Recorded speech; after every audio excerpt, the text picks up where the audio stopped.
Welcome to the party. Today on the Minnesota Football Party, we settle the Jamar Chase versus Justin Jefferson debate once and for all. And where does Za'Darius Smith rank amongst former Packers-Turned-Vikings? It's all coming up on the free and available Minnesota Football Party. Let's meet the guys this afternoon. Luke Inman, at Luke_Spinman of Superior Sports Talk to my right. He salutes the camera. Luke Braun next to him, the host of Locked on Vikings, also a contributor at zonecoverage.com. Luke and Luke by my side today. Plenty to get into on the Minnesota Football Party. And if you subscribe to Locked on Sports Minnesota, you get access to that show as well as the Ron Johnson Show, Superior Sports Talk, and our postcast, instant reaction after every single game. Let's address the breaking news, gentlemen, right out of the gate. The Vikings have a punter. Jordan Berry, the veteran who was their punter last year, has been cut, which means that Ryan Wright, the rookie, is the Vikings' new punter, inexplicably wearing the number 66. Luke Inman, your thoughts? Yeah, pretty interesting. I mean, on a 1 to 10, blazing hot scale, how spicy is this? Maybe a 5 or a 6. I definitely thought that Barry would survive this. And we're told, and you guys probably heard it as well, that special teams coach told us there was going to be a punt off in this final preseason game. That's not the case. They go with the young guy, a little bit, 6'3", like 250 pounds, maybe got the big booming leg. But all in all, I was a little shocked to see this one, Sam. Yeah, I felt like Barry also had a booming leg and maybe a little bit too inconsistent for Daniel's taste. And this is a new coordinator who wants guys that fit his style. And you certainly are getting a better, cost-effective punter in Ryan Wright, who you have now under team control for a few years. So I get it. It makes sense. But Jordan Berry had some really nice punts last year where he flipped the field, like 60, 65-yard punts. And I haven't seen that capability from Ryan Wright. Luke Braun, do you have any hot punter takes? I wouldn't have put my money on this one, but I did put a prediction in zonecoverage.com in a 53-man roster that this would happen. So I'm going to take my lap either way. But I don't know. I thought he punted well against the 49ers. He did have a couple of big boomers against the 49ers that looked pretty good. It's not a money thing, or it probably isn't a money thing. Ryan Wright is cheaper by about $200,000. I can't imagine that kind of nickel and diming is worth easy for you to say. $200,000 doesn't mean anything. Just a quick $200K, just a quick $200K. Easy. But like that's easy money. Yeah, for an it's not much, right? For like making a decision on who your punter will be. But I think what everybody's concerned in is what's the holding situation. There was one little blip in camp that Greg Joseph has had in his very, very good camp. And Ryan Wright was holding for it. So is that going to be a problem? I don't know. It was like 2 kicks. They probably got a bigger sample than that. But I don't know, something to keep your eye on. But yeah, I guess they're going with the rookie. All right, so now that breaking news is out of the way, they've re-signed Ty Smith. So the roster stands at 80. I want to get in a time machine, guys. I want to go back 1 year. Let's go back to August 25th, 2021. World was a better place. No, I don't know. Maybe it wasn't. And how'd you feel at that time about this team? What were your concerns? What were you optimistic about? And how do you feel this year compared to how you felt last year? I think last year heading in, hopes were high. Like, you're just 2 years removed from a 10-5 season, won that huge playoff game in New Orleans. Then they go 7-9 the year prior. But by that time, there was like this thing people conjured up in their head that every time Zimmer had a bad season, the team always bounced back strong and made the playoffs the next year. And I think people were just like recalling and leaning into that because they wanted to believe it. I know I did. Offensively, Kirk Cousins, I think he was coming off a career 35 touchdowns, most he's ever thrown still to this day. Irv Smith was coming back. Cook just got his college degree. Got to remember that. That was huge. That played a huge factor, right? And JJ coming off the huge, crazy Randy Moss type rookie year. So it was just like, wow, what's he going to do next? BC Johnson, I don't know if he had gone down yet at this point, but he would end up going down. So a couple questions with the wide receiver 3, who's going to step up. Christian Darrisaw, we know, got hurt. I remember at that time, too, it was like we were hopeful he would be ready for week 1, which obviously he wasn't. But the big question, I think, was Clint Kubiak with the offense calling the shots, first-time play caller. And I think there was optimism because of the talent on paper, but still a lot of question marks and unknown. And then, just thinking back defensively, you had Daniil coming back. You signed Patrick Peterson and Xavier Woods into the secondary. Mac Alexander's back. Cam Dantzler year 2. And I think you're thinking like, well, Zim's just going to Zim. And the defense will find a way to bounce back. So all in all, I think it had a lot of promise heading in. Optimism because of the talent on paper, and a lot of people just expected them to bounce back to kind of that 2019 season and make the playoffs again. Those were the expectations. That was the bar set. Anything less was kind of failure. Obviously, that doesn't happen. They lose all those close games last year in the final 2 minutes. Sim's fired. End of chapter.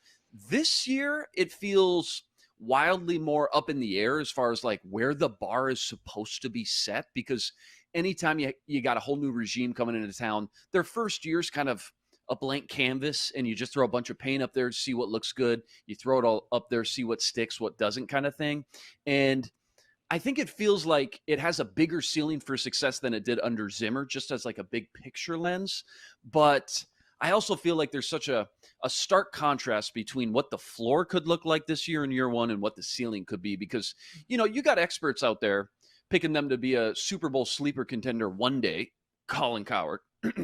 And then you've got ESPN's preseason power rankings yesterday that have them pulled, I think, 23rd. So that's a bottom 10 team in the league. So I think change was needed, obviously. And, change means a lot more reason for excitement because of the unknowns and the potential. But on paper, I think it's got all the makings of a playoff caliber team.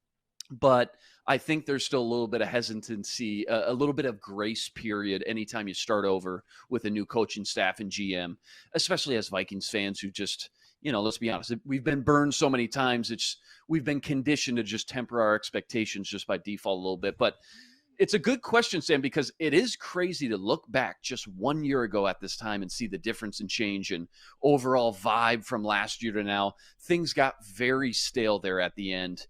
Now that we're looking back, and even if they don't make the playoffs this year, I think the feeling of a fresh change and more of a new modern approach to the game alone should give fans a lot more optimism and kind of rejuvenation about where things are going. Again, even if it doesn't happen right away in year 1. Yeah. I There- feel like last year, Luke, I was like worried about some offensive things with Clint. I was worried about the offensive line, the left tackle, the right guard. And, some of that came to fruition. Some of it was alleviated, but I feel like generally the offense was fine. It was good. It wasn't amazing. The defense is where I was actually optimistic last year, and they were disastrous. Me too. And I feel like this year is the same kind of vibe where I assume that it's going to be better, but I really have no proof for that. Yeah, I really liked that they brought in Patrick Peterson. They brought in Dalvin Tomlinson. I loved those moves, and I like that those guys are still in the building. I still like those players. But I think I underestimated how much, like, I thought Bashaud Breeland was like solid. He was a catastrophe. I thought Cameron Dantzler had some promising things his rookie year. I looked forward to what he could do year 2. He was a big mess. And now, like, here we are talking ourselves into Cam Dantzler and Patrick Peterson again. So I think I don't know. The lesson that I have to learn, I guess, is sometimes the arrow is pointing up for guys, but that doesn't necessarily mean that they go up. Because I was pretty bullish on them last year. I thought they would be able to make the playoffs. I thought they would be able to bounce back. Everything that went wrong in 2020 felt so one-off. It was the COVID year. Daniil Hunter was out for the year. All stuff that like wasn't going to repeat itself, and then some of it did. But I also didn't know about the internal strife. I didn't know how much Mike Zimmer was really ruining the culture he had so carefully crafted back in 2014 through 2017. And so that, like, if I knew about that, like, yeah, that'll sink things, right? And Clint Kubiak, I didn't expect him to be good, but he was worse than I expected. He was very bad at sequencing and the play designs and at attacking situations. I mean, his whole playbook died like to cover 2. Like, it was Madden stuff. So hopefully we can be out from that. But this year, it does feel like there's this optimism, right? Everybody's loose. It's the honeymoon phase with the new coach. And all I've been saying, everybody's saying collaboration, and it's all very kumbaya. And we'll see how that lasts when you go, Packers, Eagles, Lions, Saints. And if you're 1-3 off of that, we'll see how the kumbaya feels, come Halloween. So I have been preaching patience, like on Locked On Vikings. I've been saying, hey, this might not start off real hot. If it does, awesome, but it might not, and that's okay because everybody's learning things, and this is a new regime, and we're like, give Kevin O'Connell a chance here. Don't expect him to be, a 5-0 start and then be mad when he isn't. It's gonna take a minute. You got young players learning things. You're gonna have coverage busts. We've already seen some coverage busts. You're gonna have more. A less aggressive version of the Fangio style defense, just because I don't know how much they can trust their corners, and you need to be able to trust your corners on an island if you want to do the real fancy Fangio stuff. I don't know if they can do that, so they might go with the more zone coverage things, and better quarterbacks can dice that up, and they got Aaron Rodgers coming down the pipe right away. I don't know. I'm not bullish on them this year, but I also am willing to be patient about that, and if I'm wrong, great, and if I'm right, that's okay. It's a new regime. Give them a minute. Yeah, I'm glad you brought up the Patrick Peterson and Dalvin Tomlinson, because there's also Michael Pierce too, who is like, oh my gosh, we haven't seen Michael Pierce. Yeah, we're gonna get him back. The COVID year. Out. Yeah, and I was so excited about him too, just being like, okay, we got that Linval Joseph type of presence again, even though maybe not much of a run stuffer as Linval, but maybe you get a little bit more pass rush in there as well. But a nose tackle, a dominant presence in the middle, it just does wonders for Zimmer's D on first and second down. Then you get to third and long, draws up the exotic blitzes, et cetera, et cetera. But you're right. And then the other thing I'm glad you brought up, there's a legitimate chance that it takes a while for this whole thing to get moving. And when you look at those first 4 games, they could be 1-3 easily, 2-2, maybe at best. And you're right. I saw you talking with Aaron Henderson on Twitter. It's like, he's like, yeah, everything's fun and games and honeymoon stage until you get punched in the mouth week 1 by Aaron Rodgers. Mm-hmm. And, we'll find out real quick, just kind of the litmus test right out the gate when you go Packers at home, at Philly Monday Night Football, bang, bang. So I'm excited to see how it all shakes out, but more so I'm excited to see how kind of long it takes to kind of reach that level and point where everybody's comfortable together on the field at the same time. I just want to see them better in December than they were in September. Like, if they suck coming out the gate, that is fully understandable. Everybody's learning new things. But if they are still having those problems in December, then it's more of a cause for concern. I just want to see it feel like the arrow is going up. If this is a 7-10 season where they win 3 in a row at the end of the year and ruin their draft position, I actually will really like that, because it'll mean, all right, they've figured something out and maybe they can attack next year and they'll be in a better mode. Yeah, if there was ever a year you're going to go on a little run and win meaningless games right at the end, this is the year 1 in a new regime with a new head coach for sure. Yeah, I like that. That makes sense. People can correct me if I'm wrong. I think Zimmer only had 1 winning December, and it was 2017. I think he was either 500 or worse every December. Those teams limped to basically every Cousins team has limped to the finish, including the 2019 team, which went to the playoffs. They weren't great down the stretch either, losing to Green Bay. Some meaningless games. So, yeah, no, you're right. Some week 17s, week 18s. I get that. But I think the trend would indicate that offenses generally got worse. Cousins got worse. Defenses became a little more flappable down the stretch under Zim. So we'll see if this team can improve as the season goes on, as it goes from Kubiak to Kumbaya, from Zimmer to Simmer. Hey, can we talk about the All Things Covered podcast yesterday? Justin Jefferson goes on, and I'm kind of tired of the Jamar Chase, Justin Jefferson war of words, because it's not a war. Like, these guys are buddies. They're making headlines. They're, shooting verbal arrows at each other saying, I'm the best. No, I'm the best. Well, that's cute. And I'm like sickened by how many times I've actually talked about this topic and seen the different rankings where, Jamar Chase is higher. Justin Jefferson is higher. No, Devontae Adams is, higher than everybody. Can we just settle like the Jamar Chase, Justin Jefferson debate now? Can we have like an adult discussion about this and admit that Jamar Chase is a great player who's had 1 year under his belt and Justin Jefferson's had 2, and it's really hard to declare anything when you're dealing with someone coming off a rookie season. Am I crazy to think that Justin Jefferson should be widely considered to be the better receiver at this point, or is Jamar Chase closer than I think? I think, here's my take on Chase. Only had the 23rd highest target share in the league, but what he did with that, he was the most efficient wideout in the NFL when he did touch the ball, 109.4 EPA. So nobody did more with his opportunities last year than Chase. Also averaged 18 yards per catch. I think only Deebo Samuel was higher. 18 yards per catch. That's insane. Top 5 in YAC, 550 yards. So all in all, between the efficiency you get and the explosiveness, extremely safe pick, extremely high floor. On the other hand, when you look at Jefferson and just what he's done, similar rookie season, although Jamar Chase wins the Rookie of the Year, I think Justin Jefferson, a lot of people will admit, I think he got robbed by Justin Herbert there with that Rookie of the Year. But anyways, follows it up with a great sophomore campaign, more of a complete, well-rounded season his sophomore year, led the league in air yards and targets.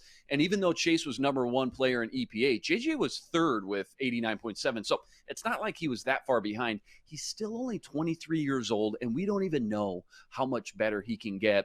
He had the 3rd highest target share in the league last year at like 29.9, so call it 30%.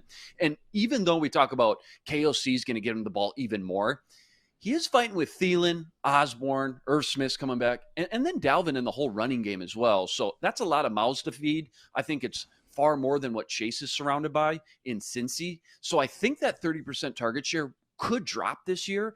And even despite all that, I still think he puts up better numbers than Chase. And I think people get into this debate about like speed because JJ didn't run as fast of a time, at the combine or on the stopwatch. So like, I'll give them that. I think Chase maybe wins a foot race, not by much. We know JJ's not slow. We're not calling him slow, but if I'm a quarterback, one thing you just can't teach is the catch radius. For a quarterback, you get that big window to throw into, some more room for error, and then also just how deadly JJ is at the contested catch rate. He was so good at LSU, and then you saw it actually transition in the NFL as well, and coming down with those 50-50 balls. So he's a quarterback's best friend, too good to pass up. I think JJ checks more boxes than Chase does. Again, I think Chase has maybe a higher floor, you could argue, but JJ has the higher ceiling. And if I was drafting a team from scratch today, or if I was a quarterback kind of choosing my weapon, my fighter that I wanted to play with, I'm taking JJ 9 out of 10 times. I really am. So I think I'm with you, Sam. Yeah, if you look at this is kind of a fantasy discussion, and it's fantasy season. It kind of is. JJ's going higher than Jamar Chase, and I think there's a reason for that. If you look at like betting over-unders and everything, like everything is projecting Justin Jefferson to have more volume stats. And I think there's a reason for that in terms of like surroundings, in terms of scheme. But both these guys are top 5 receivers. I mean, we're nitpicking here. When you get to that level, if you're going to try to compare 2 people that are that good, you have to nitpick. And so if I'm going to find a nitpick for Jamar Chase, it's probably that there were a couple of breakaway plays, probably had a huge impact on like his EPA per play and a lot of his stats that were kind of fluky. There's some tipping stuff. There was some, break a tackle. I think there was one where he was like accidentally not touched down, where he like made a diving catch and the defense didn't touch him down. He got up and ran. Like that kind of stuff contributed. It's not like he's secretly not good or anything, but if we're going to nitpick and get to, if we're going to have to compare these 2 players, I just can't get out of my head what I've been looking at all camp. And what Justin Jefferson has been doing is, I don't know. It's hard to imagine a guy being better than that. That's a homer take, I know, but he looks insane. That's why it's so hard to talk about. All 3-4 of us get into these podcasts and record these shows. It's hard to talk about because it just sounds like you're being a homer. You got the purple glasses on and you're drinking the purple Kool-Aid.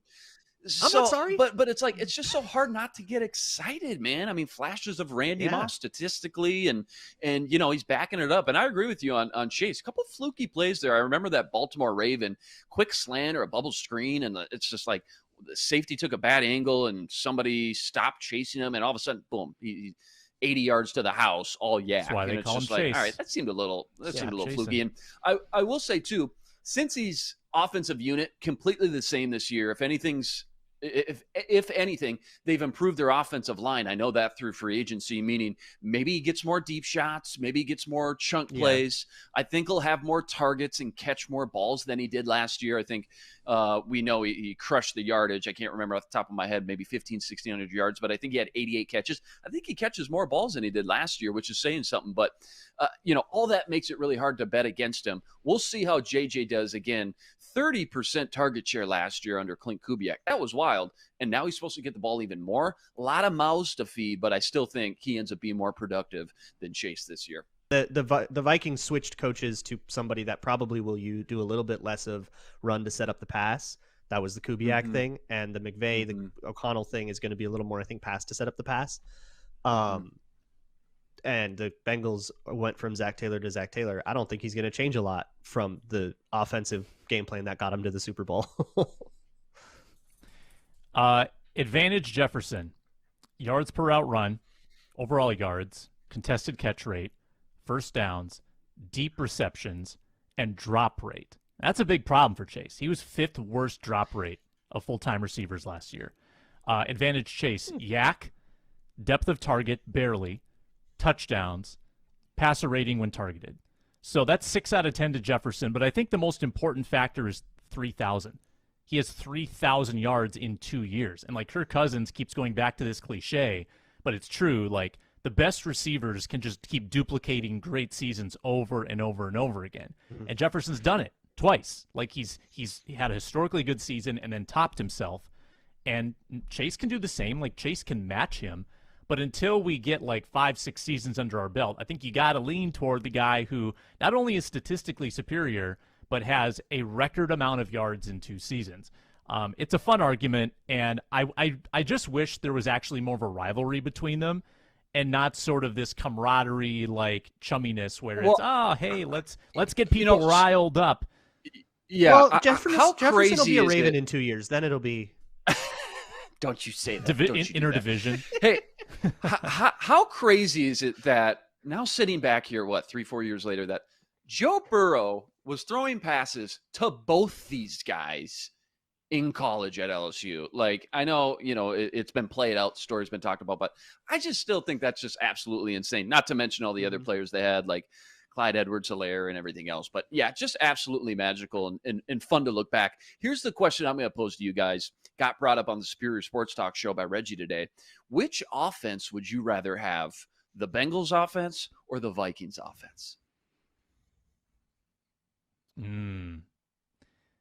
mean, the Bengals offense is kind of what you want the Vikings offense to be. Like the Bengals offense had a lot of hints of McVay and Rams world.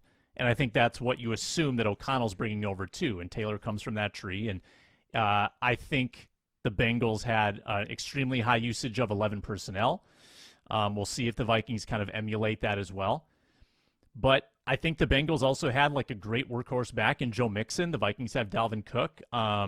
There's a lot there could be a lot of similarities too. So I think that if you probably take the Bengals because they're more of a proven concept at this point, and you hope the Vikings can get to that with O'Connell. I think quarterback's the difference. Because, they all got their pieces, right? Yeah. Like Vikings and Bengals, we each got a superstar from LSU. We each have a good workhorse zone back. We've got our various offensive line problems and stuff. But I think the difference is the Bengals have a quarterback who's a lot less willing to give up on a play. And I think that is going to, when you've got all that star power and Jamar Chase, who we've been talking about, but don't forget like T. Higgins and like they've got talent over there. And when you have that talent and a quarterback that's willing to maybe try to make something out of nothing sometimes, where Cousins, I mean, maybe he could, but he doesn't want to. That's not how his brain works. Then I think you're always going to have a little bit better. There's just going to be a key 3rd and 10 somewhere in the season that Joe Burrow converts that Kirk Cousins doesn't, and that might be all the difference. Game of inches. No, completely agree. I think just like you brought up with JJ versus Chase, it's like when things are this close. And by the way, a lot harder than I thought it would be. Like I had to sit there and think about it on air there for a second, but you got to get nitpicky when things are so close. And ultimately always comes down to the quarterback. And I asked Reggie, well, are you talking about just winning one game or for a season or for the next 10 years? And I think clearly if you're talking about building a team for the future, you take the extra 10 years that you get with Joe Burrow. And maybe you just take him overall just in one game too. But yeah, having that extra age with Burrow for sure kind of makes it a no-brainer, but still kind of a fun little exercise in argument for sure. There's an episode of Locked On Vikings coming up. I want to plug. There's an episode of Locked On Vikings. I actually brought somebody from Locked On Bengals on earlier in this offseason, and we had this exact conversation. It was a fantastic conversation.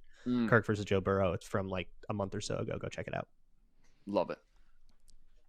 JC Tretter controversy coming up. Just a reminder to subscribe to Locked On Sports Minnesota on YouTube. The best thing you can do to help us out is to like this video, subscribe to the channel, and leave a comment down below. It can be funny. It can be insane. You can tell us what you think of the show. It can be serious. Tell us what you think about the Jordan Berry move or the Jamar Chase debate. Whatever you want. Comment, like, subscribe on YouTube. Locked On Sports Minnesota. JC Tretter has been the apple of every Vikings fan's eye this offseason, and I think a lot of Vikings fans viewed him as unattainable. Heck, top 3 pass-blocking center for each of the last 4 years. The guy's going to make $7 million a year. The Vikings can't afford him.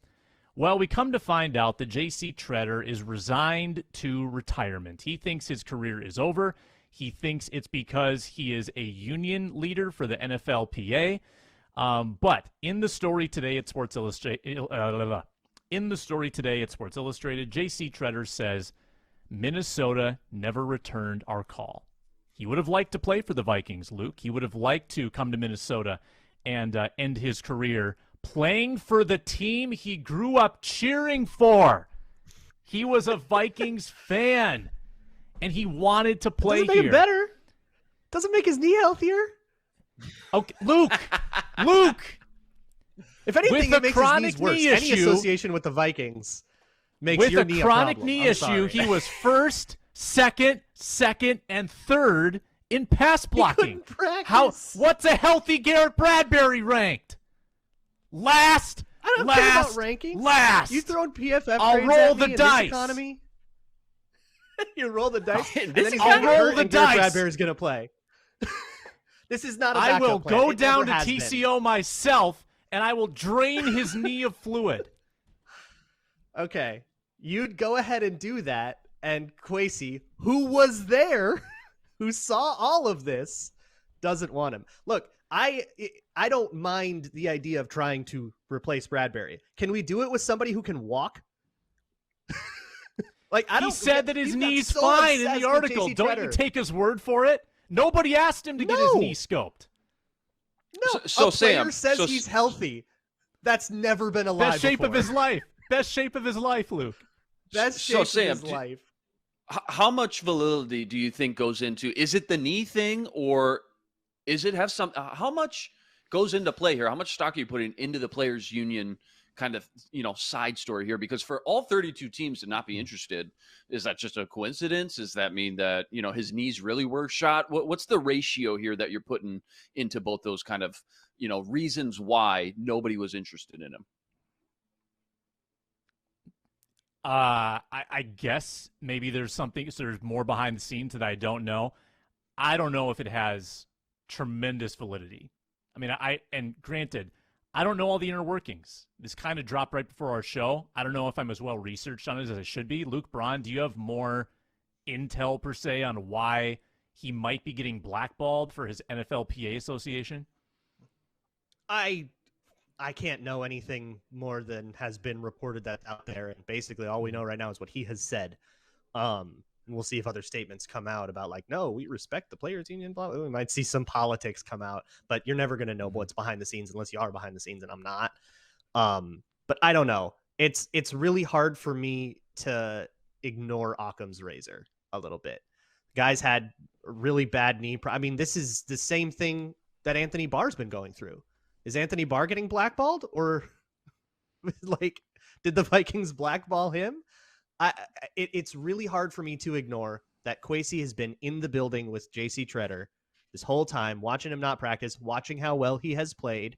He's got all his own algorithms and stuff. I don't think he's leaning on the PFF grades. And didn't see any interest in it. Didn't see enough interest in it. They would sooner consider Chris Reed, who has never played center in a live NFL game, than this. Tells me that this maybe isn't the option. That doesn't mean center isn't an issue. That doesn't mean that trading for someone isn't an issue. This is not a dichotomy between JC Tretter and Garrett Bradbury. There are other options here. Maybe we can get one with some functioning legs. If it is the union, that's terrible. So that's an awful thing. But wouldn't you try to get a non-guaranteed, like have an incentivized deal? He said he only wanted a 1-year deal. There is no bad 1-year deal in the NFL. They didn't even bring him out for a workout. They gave Jesse Davis millions of dollars for 1 year. Jesse Davis. And Jesse Davis is bad at football.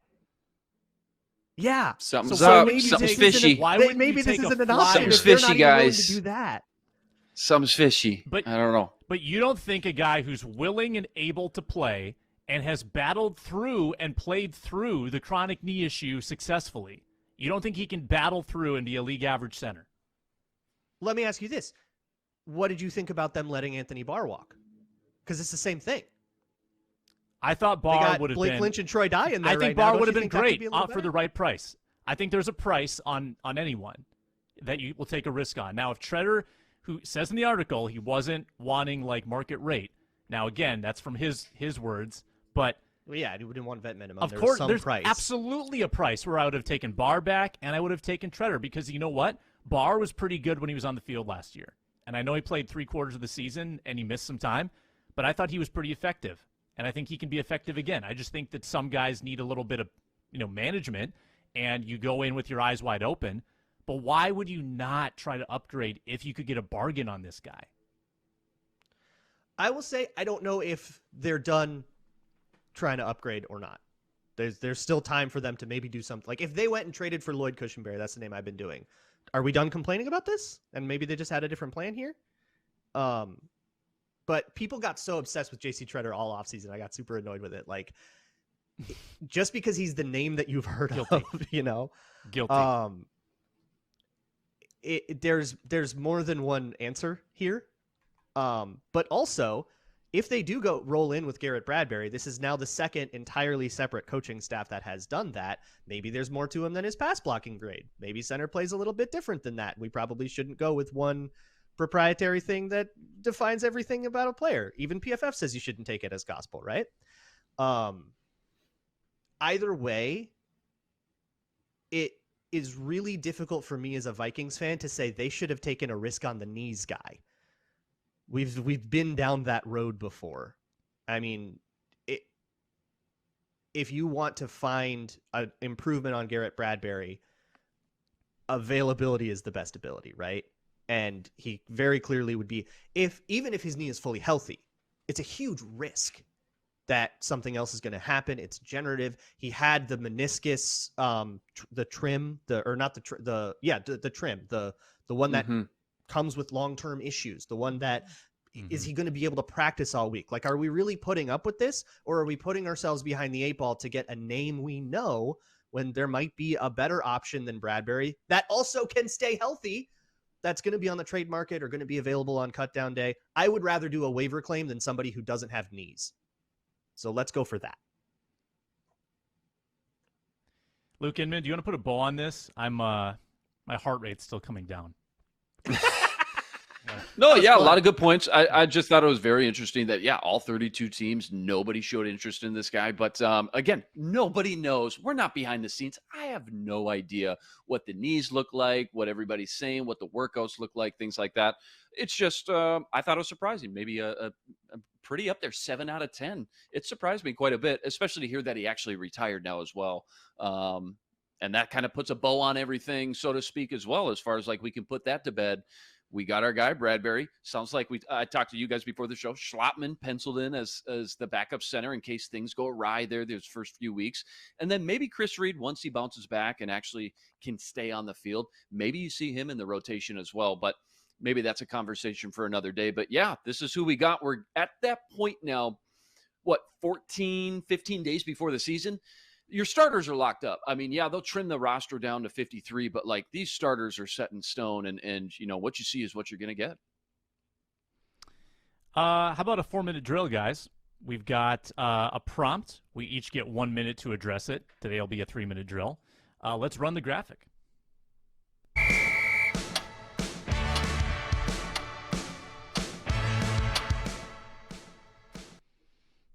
You each get a minute apiece to make a plea for a player of your liking to make the 53-man roster, someone who might not actually make it. I want you to, give me a minute about an underdog who you want to see on this team. Luke Inman, kick us off.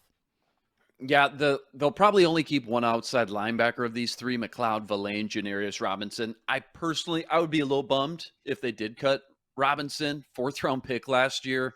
After just one season, he got hurt last year. I think we really haven't seen him start to scratch the surface and find any real kind of footing or momentum there yet. Far from perfect. If you recall last week, he got his ankles broke on a little PA rollout bootleg. Excuse me. And I'm not saying, he's perfect or he's even ready yet, but that's one guy I really hope can stick around. Again, a 4th-round pick last year, showed a little bit of promise.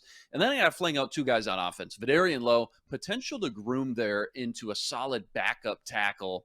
And the Vikes need to start thinking about the future. They're going to lose Oli Udoh. They don't have a lot of depth there right now as well. So I hope he sticks around. And then Myron Mitchell just feels like that guy's always open every time I look at him.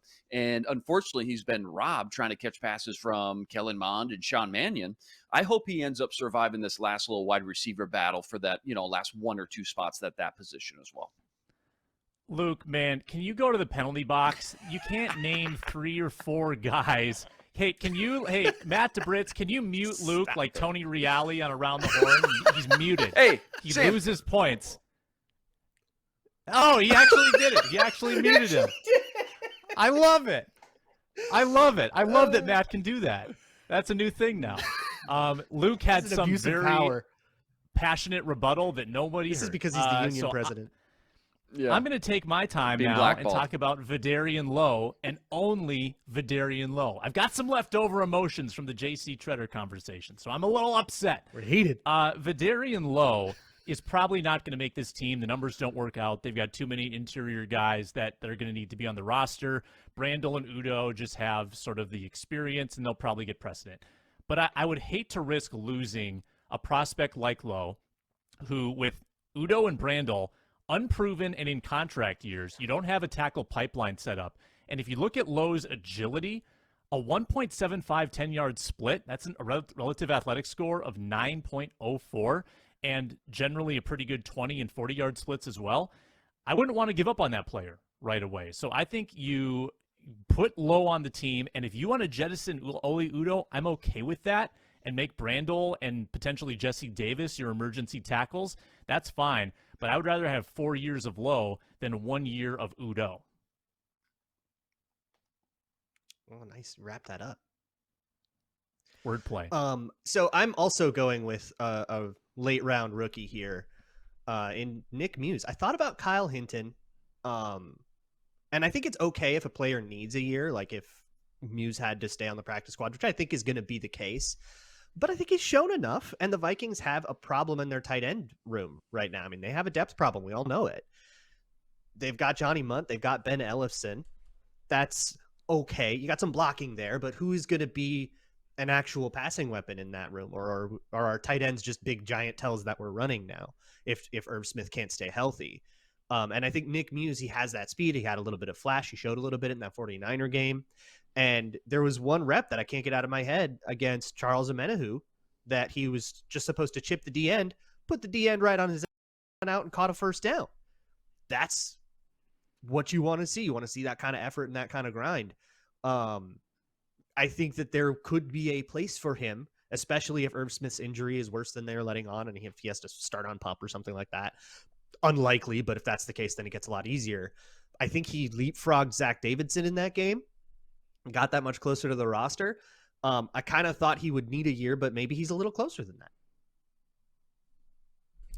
I like that. And with Zach Davidson dropping passes and Ben Ellefson not doing anything really and Johnny Munt having 10 career catches, why wouldn't there be room for a 7th-round tight end. I mean, I'm not opposed to that. He's got the wrong – again, I've got number bias. He looks like a fullback when he catches the ball, number 34. But I kind of like that, Luke Braun. I respect that. I don't respect Luke Inman, though, right now. He's in timeout. That's okay. I'll take it. That's all right. I want to rank Packers-Turned-Vikings and figure out where Za'Darius Smith fits into the mix. Before we get into that, care11.com/lockedon, the place you can visit for every link to every Locked On show, including Locked On Vikings with Luke Braun, endless Vikings talk with local experts, Locked On Sports Minnesota, also at lockedonpodcasts.com/Minnesota. Rank 'em, boys. Former Packers turned Vikings, and Za'Darius Smith has a chance to become one of the greatest. And I don't want to short him. Shannon Sullivan can be there too. He absolutely is. He might actually be greater than Favre at this point just for his burn of Arif Hassan. Is he not? Am I wrong? He might about find that? this. He probably will. We're going to put him in the tweet that promotes it. He's going to search it. He's going to share it with all of his friends. He's got a lot of followers, and he's going to help this show take off. So the candidates I've got, and let's keep it to 5. I would say Favre, Za'Darius, Longwell, Jennings, and then we've got the – and those watching, or those listening, I should say, the tweet from Chandon. What camp you been watching, Arif? I got time today. Legendary. Not even here to Straight defend up legend. himself. And he went uppercase style, like uppercase every word, kind of like we do in our YouTube videos. He gets the bit. Do we include a certain criminal named Darren in the list? I think as a football player we do, and we acknowledge that he is a despicable person. Yeah, Serving multiple life sentences field, in multiple states, right? Yeah. But besides all that, no big deal. Strictly on the field, though. All joking aside, strictly on the field. I think he was putting together a Hall of Fame type of resume. I mean, he really was that good in those 8 seasons with the Packers, 2 All-Pro seasons, led the league in interceptions in 2000. I think the way he ended up, the roundabout way he ended up in purple, was he was cut in 2005, if I remember right. Didn't want to take a pay cut, something like that. Perfect situation for revenge comes along. $10 million contract with the Vikes a week later. So, it on the field, strictly speaking, like you said, Sam, probably in the mix, should be in that top 5 for sure. But I think I go personally, Brett Favre in another echelon all by himself. We know what he did in that 2009 season. Absolutely magical. All the accolades, 12-4 record, Pro Bowl, NFC title game, first quarterback to defeat every single team in the NFL, career low interceptions, highest passer rating, et cetera, et cetera. I think Za'Darius has the potential, though, to be right behind him at number 2. Chandon Sullivan, glad you mentioned him. He should maybe be in the mix, but Za'Darius potential to be number 2. We'll see how it all pans out, but Greg Jennings needs to be in that top 3 discussion as well for me. Jennings was such a big acquisition when they signed him. What was it, 5 years, 60? And he only played 2 of those years. Yeah. And they were underwhelming huge. years. He averaged about 750, 800 yards. And I thought he had some good moments, but he also didn't have the greatest quarterback play. He was catching passes when you go from Ponder and Aaron young Rodgers Teddy. and Brett Favre to exactly. Yep, sorry, go ahead, Sam. So I actually have him toward the bottom, like just based on expectations, the bottom of the top 5, I should say. He's better than Desmond Bishop and Charles Johnson and Dayton Jones, but I don't think he's in my top 3. Respect to you if you have him in your top 3. I hate to even compliment the guy, but I think Darren Sharper actually fulfilled expectations better in Minnesota because he had 9 picks his first year. 9 picks, and he had 18 picks in 4 years with Minnesota. Obviously, you kind of try to put that out of your mind, the whole Sharper era, and those teams weren't great. That was early Childress. So people forget, but 9 picks in one season. I mean, that is like making your arrival felt in Minnesota that very first year. Yeah, and maybe Ryan Longwell should be in this top 5 too, right? I mean, even though he's a kicker, maybe devalued a little bit or watered down, but he was very productive, and to be able to take him from a division rival, even though they ended up with Mason Crosby era started then right after Longwell. Longwell made some big kicks And I think he made a big kick against the Packers specifically his first year to win the game as the the clock expired. Out of all the honorable mentions, you mentioned a few of them: Dayton Jones, Brandon Bostic, Robert Ferguson, Desmond Bishop. I think Charles Johnson would rank the highest among those guys because even in his little stint with the Teddy era and whatnot, those 2-3 years, I think he was pretty productive. And at times, he was our number 2, if not number 1 receiver in those given weeks that like Greg Jennings or Mike Wallace were down with injuries. So Charles Johnson, I think, should be flirting inside that top 5. Not in the top 3, but somewhere in that top 5.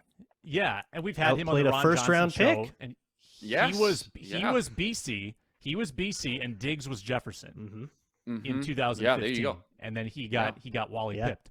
But Wally what pipped. about Brandon Bostic being number 1? Because he delivered one of the great Vikings fans moments of all time when he bungled the onside kick in Seattle in the NFC Championship game, and the Vikings was a Viking signed before he him was a as Viking. Thank you.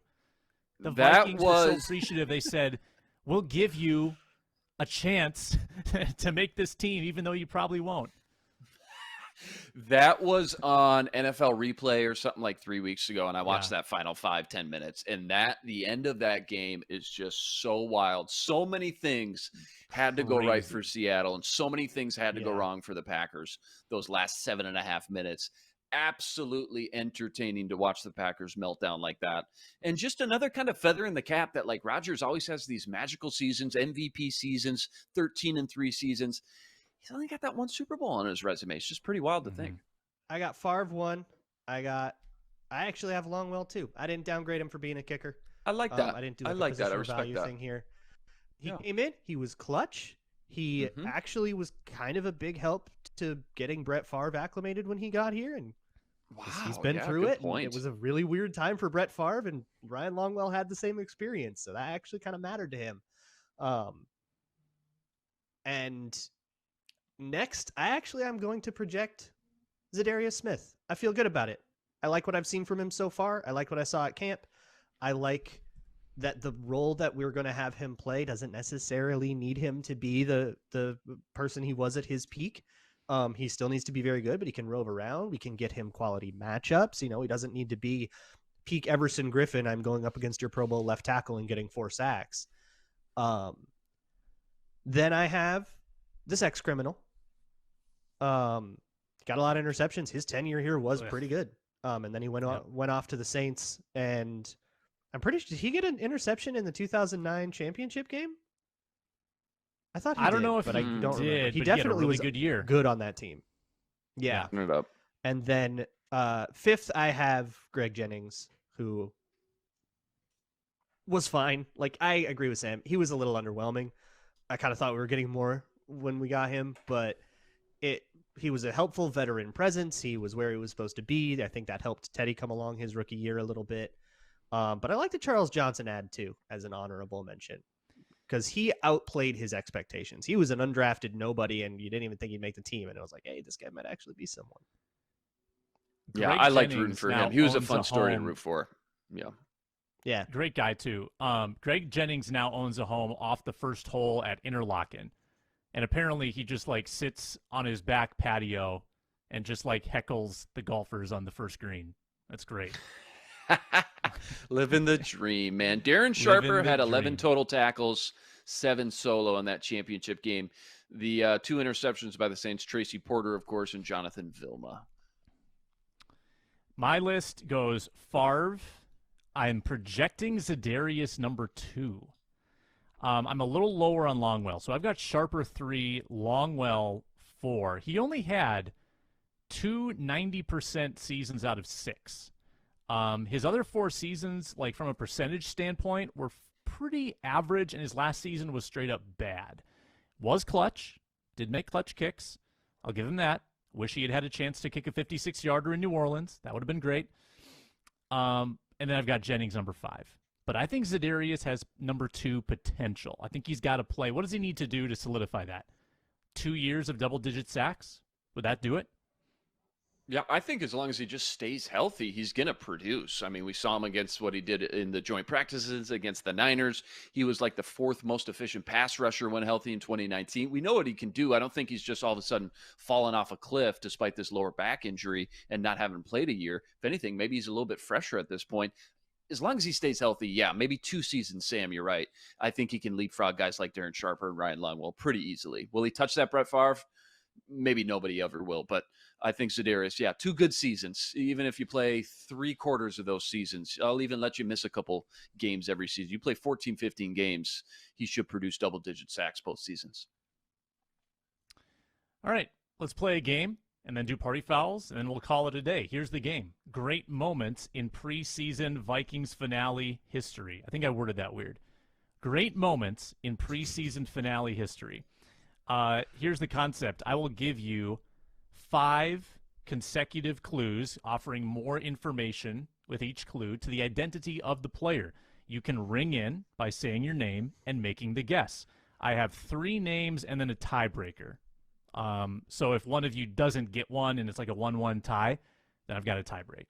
Do you understand the rules? So we're guessing a player?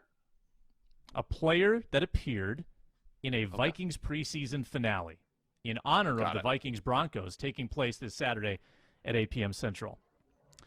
Clue number 1. He was a Vikings special teamer in a game at Buffalo in 2019. Remember, these are preseason finales. That game. He was part of a competition. He averaged 43 yards on 2 punts. He missed a 37-yard field goal. He was acquired by Minnesota for a 5th-round pick. Yeah, that is correct. Yeah. That is correct. Like I'm surprised you didn't get it. 5th-round pick. Yeah, great value. Great value. Yeah, Punter, when you said kicker, he missed a field goal and he had punts, I was like, oh, that's Carvin. Yeah, it has to be. Who else could it be? Yeah. All right. Number 2.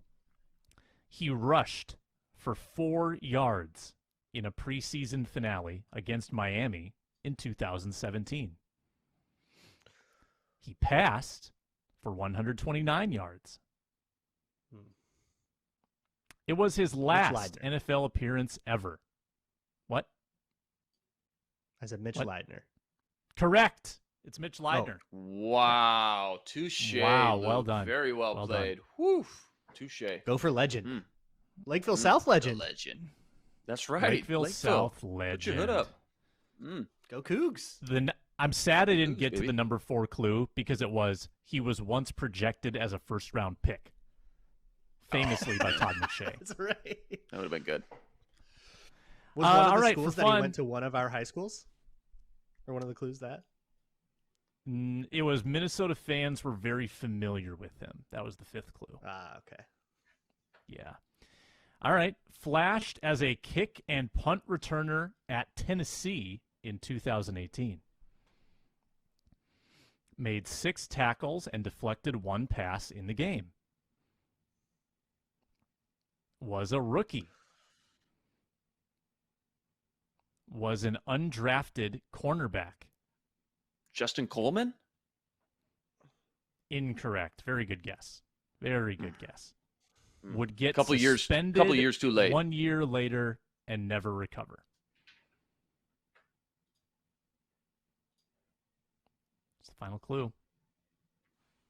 3. Get suspended and never 2, recover. 1. I don't think I have this one. Holton Hill. Oh, wow. It was Holton Hill. Oh, wow. Tennessee boy. Oh, wow. Okay.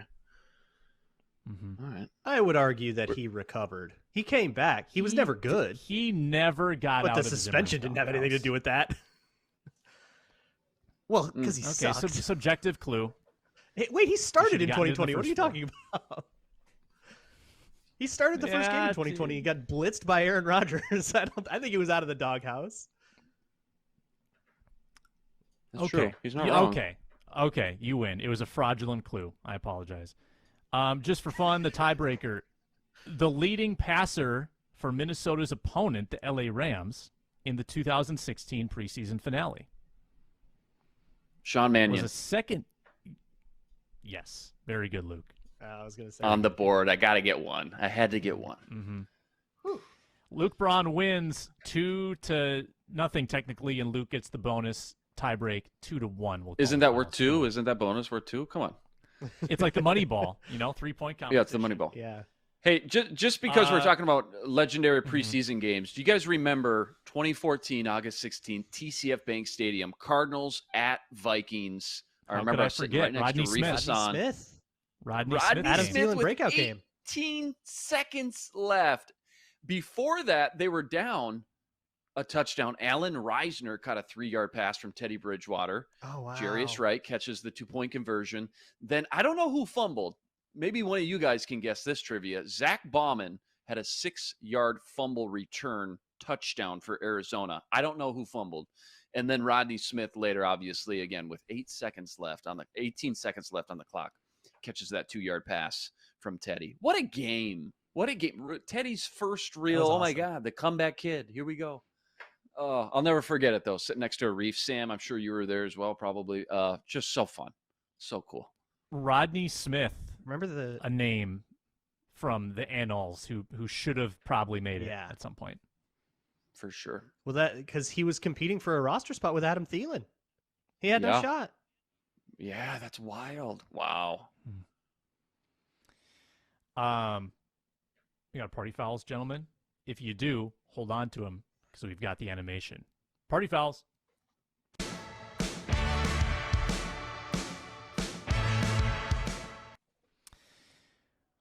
Well, mine's obvious. Did you guys hear that the Vikings ignored J.C. Tretter's calls? That's my party foul. That's all I'm going to say about it. I'm going to get too emotional. Luke? Luke Braun, go ahead. Luke Inman. Nope.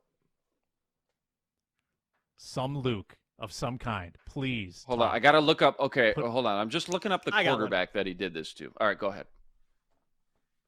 Mine goes to Matt Daniels, who lied to us, who led us astray and deceived us. He promised us a punt off, all right? I was excited about a punt off. I was excited to watch them trade reps. Let's evaluate punts. Let's dive deep. I was going to do a whole Locked On Vikings episode about it. And then they go and they cut Jordan Berry. We were lied to. We were deceived. We were bamboozled. We were led astray. How dare you, Matt Daniels? Ja Rule. Man. All right. Amen. I forgot to bring this up last week. Last preseason game versus the Niners. Fourth quarter, I believe. Chaz Surratt has this rare chance to absolutely blow up the backup quarterback. Had to be Brock Purdy. Maybe Nate Sudfeld was still in the game. This was so bad. Just a clean hit in the hole. They both meet, both sprinting. He's scrambling up the pocket. They both meet at the same point right near the line of scrimmage. You're thinking, all right, a linebacker's just absolutely going to knock the wind out of this guy. No. Chaz Surratt not only doesn't take him down to the ground, he gets stood up in the hole and actually gets knocked back a little bit.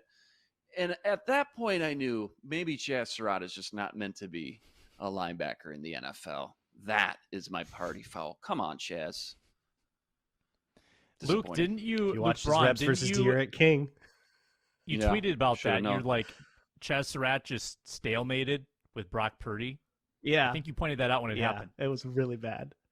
Yeah. Dude. It reminded me, because I'm so sore about that pick, because one of the first things I saw when I was researching him was the exact same thing happening with, I think, 5'11", 190-pound De'Aaron King. Oh my gosh! In Miami, This is what happens when the quarterback tackles a quarterback. Yeah, right. You just don't Adam get clean Zimmer opportunities. pounded the table.